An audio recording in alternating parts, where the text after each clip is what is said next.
नमस्कार मित्रांनो, तर पुन्हा कर्तव्य आहे या मालिकेच्या 31 जानेवारीच्या भागात आपल्याला असं बघायला मिळते की वसुंधरा तनयाला स्वयंपाक करायला शिकवत असते। ती तनयाला कणिक मळायला सांगते आणि तिला म्हणते, चल आता कणिक मळून झाली आहे ना, आता उंडे बनवायला घे। तनया म्हणते, उंडे? मला नाही माहिती काय असतं ते। वसुंधरा तिला गोळे बनवायला सांगते आणि तिला चपाती लाटायला सांगते।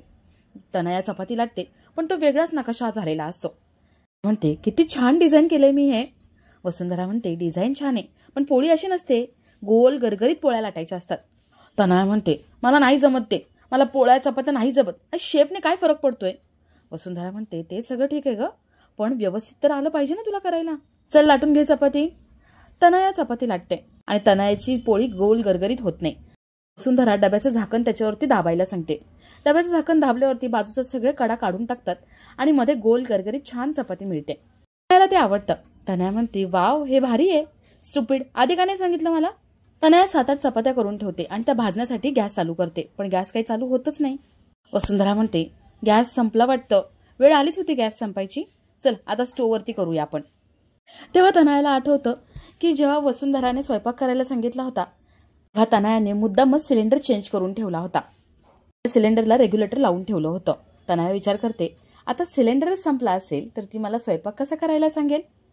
नो गॅस नो कुकिंग, हे सगळं तनया बोलली होती। तनयाला हे सगळं आठवतं आणि तिला वाटतं की आता आपल्याच अंगाशी येतं का काय। तनया वसुंधराला म्हणते, नो गॅस नो कुकिंग, मी जाते रूम मध्ये बसते आणि मस्त ऑर्डर करते काहीतरी बाहेरून।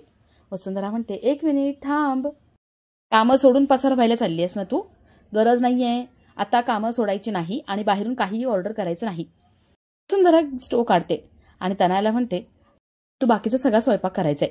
तनया म्हणते, हे असलं आमच्याकडे काही नव्हतं। वसुंधरा तिला सगळ्या स्वयंपाकाचं खाली घ्यायला सांगते आणि तिला म्हणते, चल आता याच्यावरती तू स्वयंपाक करायचेस। वसुंधरा तनयाला स्टोव पेटवण्यापासून पुढे काय काय करायचं हे सगळं तिला स्वतःला करायला लावते आणि सगळं शिकवते सुद्धा। अवनी तिथे येते। अवनी विचारते, वसुंधरा पोळ्या झाल्या का? ती तनयाला बघते। अवनी हसायला लागते। अवनी म्हणते, चक्क तनया किचनमध्ये? वसुंधरा म्हणते, अहो वहिनी, ती शिकतेय स्वयंपाक करायला। तिच्या चेहऱ्याला काळं लागलेलं असतं। अवनी वसुंधरा तिच्यावरती हसायला लागतात। वसुंधरा म्हणते, जा स्टोव पेटवते, तू तोंड धुवून ये। तनया तोंड धुवायला जाते आणि वसुंधरा स्टोव पेटवत असते। अवनी विचारते, काय ग, अचानक ही तुझं कसं काय ऐकायला लागली? वसुंधरा म्हणते, काही नाही वहिनी, ती म्हणाली मला स्वयंपाक शिकायचं म्हणून शिकवते। तर थोड्या वेळाने तनया तोंड धुवून परत किचनमध्ये जात असते। जयश्री तिला खेचते आणि बाजूला घेते। जयश्री म्हणते, आरडाओरडा करू नको, जरा शांत बस। जयश्री तनयाला विचारते, तनया काय चाललंय तुझं? तनया म्हणते, चेहरा असा काळा झाला होता, स्टोवचा हात लागला होता म्हणून मी गेले होते। जयश्री विचारते, काय बडबडतेस काय तू? आणि तनया, मी तुला सकाळपासून बघते, तू असं पक्ष बदललेल्या मंत्र्यासारखी का वागतेस? तुझं आणि वसुंधराचं काय गुळपीट चालू आहे? तू तिच्या तालावरती कशी काय नाचतेस? तनयाला यातलं काहीही कळत नाही। जयश्री नीट विचारते। ती म्हणते, तू आता वसुंधराचं सगळं नीट कसं काय ऐकतेस ते सांग। तनया म्हणते, नाही, असं काहीच नाहीये। जयश्री म्हणते, तू मला काही वेडी समजतेस का? मला उल्लू का बनवतेस तू? मला सगळं कळतं, मला खरं खरं सांगायचं काय झालंय ते। तनया म्हणते, मी तुम्हाला काहीच सांगू शकत नाही, तुम्हाला जर विचारायचं नाही तर मम्माला विचारा। जयश्री विचारते, विशाखाचा काय संबंध या सगळ्याशी? तनया म्हणते, नाही, तिचा संबंध नाहीच आहे, पण कसं आहे ते मी नाही सांगू शकत तुम्हाला। आई, जेवण बाकी किचनमध्ये, मी आले। तनया धावत किचनमध्ये निघून जाते। जयश्री विचार करते। ती म्हणते, ही का अशी वेड्यासारखी वागायला लागली? अंगात भूतभीत गेलं का काय? ती विचार करत राहते। तर इकडे तनया चेहरा धुवून आलेली असते। वसुंधरा तिला म्हणते, हे बघ, मी पोळ्या भाजून घेतलेल्या आहेत, भाजी चिरून ठेवलेली आहे, आता बाकी भाजी फोडणीला तू टाकायची। तनया नाही म्हणत असते। वसुंधरा म्हणते, नाही म्हणायचं नाही, तुझ्याकडे दुसरा पर्याय नाहीये, आणि येत नाही असं तर चुकून पण बोलू नकोस, कारण तुला येतं सगळं, कारण तुला कोण शिकवणार आहे? मी शिकवणार आहे। चला फोडणी टाका भाजीला। वसुंधरा भाजीला फोडणी कशी टाकायची हे तनयाला शिकवते। तनया म्हणते, तू आहे ना, थांब, तुला मी बघतेच, तू मला टॉर्चर करते ना, मजा घेतेस ना, मी पण बरोबर तुला मी अद्दल घडवणार आहे। वसुंधरा म्हणते, तुला कंटाळ नाही येत का ग सारख्या धमक्या देऊन देऊन? आणि तू जे टॉर्चर म्हणतेस ना, त्याला घरकाम म्हणतात आणि ते सगळ्यांना आलंच पाहिजे। तू शिकली तर तुझा फायदा आहे, माझं काहीच नाही याच्यामध्ये, आणि तुला शिकवण्यामध्ये माझा वेळ वाया चाललाय। आणि कसं आहे ना तनया, तुला आणि तुझ्या आईला वाटतं की मी हे घर सोडून निघून जावं, म्हणजे तुम्हाला रान मोकळं, पण हो, मी हे घर सोडून अजिबात जाणार नाही, पण वेळ तशी आलीच, मी घराबाहेर गेलेच तर कोणाचीही आबाळ होऊ नये म्हणून तुला सांगते, तू स्वयंपाक शिकायचा, आणि घर तुझं पण आहे ना, मग घरातली कामं करताना कमीपणा अजिबात वाटून घ्यायचा नाही। वसुंधरा तनयाकडून भाजी करून घेते भाजी होऊन जाते आणि वसुंधरा तनयाला भात लावायला सांगते, खिचडी लावायला सांगते. तनया खिचडी लावते आणि वसुंधरा म्हणते 3 शिट्ट्या होऊ द्यायच्यात आणि हो, कुकरच्या शिट्टीवरती लक्ष ठेवायचं, नाहीतर कुकर फुटू शकतो. तनया हो म्हणते आणि तिला खूप झोप आलेली असते. ती बसल्या बसल्या झोपून जाते आणि वसुंधराला मुलांनी बोलवलेलं असतं. वसुंधरा मुलांकडे जाते. वसुंधरा जशी जाते तशी तनया म्हणते, बरं झालं एकदाची गेली कटकट, सारखं हे कर आणि ते कर. गेली ना ती, आता आराम करते मी. तनया कुकरकडे बघत बघत झोपून जाते आणि ते कुकर स्टोवरती तसंच असतं. तर इकडे भास्कर आलेला असतो आणि तो रूममध्ये बसून विचार करत असतो. अवनी विचारते, अहो काय झालंय, कसला विचार करताय एवढा?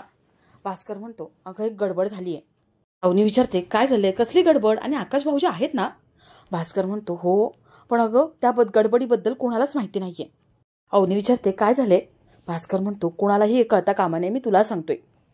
भास्करला पैशाबद्दल जे काही कळलं आहे ते अवनीला सगळं सांगतो. अवनी विचारते, म्हणजे तुम्हाला असं वाटतंय का अखिलने हे मुद्दाम केलंय? तो मुद्दाम हे एवढी मोठी रक्कम सांगायला विसरलाय का? भास्कर म्हणतो, नाही नाही, ते दोघं सांगायला विसरले असतील, काहीतरी असं गल्लत झाली असेल. अवनी म्हणते, पण हो, तुम्ही ऑफिसमध्ये काही घडलं ना तरी आकाश भाऊजींशी बोलत जा, नाहीतर ऑफिसमध्ये काहीतरी चूक होईल आणि त्याचं खापर तुमच्यावरती फुटेल. अवनीला आतापर्यंत मनामध्ये जे वाटत होतं ते सगळं ती भास्करशी बोलून दाखवते. अवनी म्हणते, मला तर वाटतंय ना की CEO तुम्हीच व्हायला हवं होतं. इतक्या वर्षांचा तुमचा अनुभव आहे आणि अखिल लहान आहे, त्याचं शिकण्याचं वय आहे आणि त्याच्यावरती एवढी कंपनीची मोठी जबाबदारी नको वाटते. जेव्हा वेळ आली होती तेव्हा आपण घाबरलो नाही म्हणालो होतो, पण आता असं वाटतं की आपण त्यावेळेस चूक केली. भास्कर म्हणतो, अवनी तो विषय सोड ना, जाऊ दे. अवनी म्हणते, ते सगळं जाऊ दे, पण तुम्ही आकाश भाऊजींशी याबद्दल बोलून घ्या. भास्कर ठीक आहे म्हणतो आणि विचार करतो. तर इकडे आकाश मुलांसोबत खेळत असतो आणि वसुंधरा तिथे येते. वसुंधरा म्हणते, बाद झालं आता खेळलं, चला होमवर्कसाठी. मुलं खूप रिक्वेस्ट करतात आणि अजून 5 मिनिटे खेळू दे म्हणतात. आकाश त्यांना समजवतो आणि मुलं होमवर्क करायला जातात. इथेच माधव आणि अखिल बसलेले असतात. मुलं निघून गेल्यावरती आकाश वसुंधरा त्यांच्याशी बोलत असतात. माधव म्हणतो, कामाचा भार कमी झाल्यापासून आकाश मुलांमध्ये रमायला लागलाय. अखिल म्हणतो, हो. माधव म्हणतो, हो काय, तू कधी मनावर घेणार आहेस? तर सगळ्यांचं बोलणं चालू असताना तेवढं तिथे भास्कर येतो. भास्कर म्हणतो, आकाश मला तुझ्याशी थोडंसं बोलायचंय. माधव विचारतो, काय झालं काय एवढं? भास्कर म्हणतो, थोडं सिरियस आहे. ज्या दिवशी आपल्याकडे हळदी कुंकू होतं त्या दिवशी अकाउंटमधून 50 लाख रुपये काढले गेले आणि चेकवर सही अखिलची होती आणि दुसऱ्या दिवशी ते 50 लाख रुपये भरले पण गेले. पण मला एक कळत नाही, 50 लाख रुपये एवढी मोठी रक्कम अकाउंटमधून काढली गेली आणि आपल्या कोणालाच काहीच सांगितलं नाही. माधव विचारतो, अखिल एकाच वेळेस 50 लाख रुपये काढले का? अखिलची ततपप होत असते. तो म्हणतो, कामासाठी काढले होते. भास्कर म्हणतो, तेच विचारतोय मी, कोणत्या कामासाठी काढले होते? आणि एवढे पैसे काढण्याआधी तुला एकदाही वाटलं नाही की आपण भावाला सांगावं म्हणून? का काढले होतेस ते पैसे, कशासाठी काढले होतेस? अखिलला काय बोलावं काहीच कळत नाही. तर इकडे तनया झोपी गेलेली असते आणि कुकरच्या शिट्ट्या सारख्या होत असतात. भास्कर सारखा अखिलला विचारतो तेव्हा अखिल सांगतो, तनयाच्या आईसाठी पैसे घेतले होते, त्यांना मदतीची गरज होती, पण हो त्यांनी लगेच परत केले ते पैसे. भास्कर म्हणतो, लगेच पैसे परत केले नाही केले याचा प्रश्न नाहीये आणि विशाखा मावशी आपली घरातली आहे.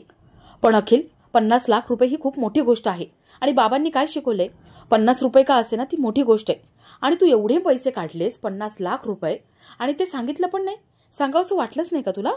अखिल तुला सांगायला हवं होतं, का नाही सांगितलंस तू? आणि ही गोष्ट खूपच गंभीर आहे अखिल.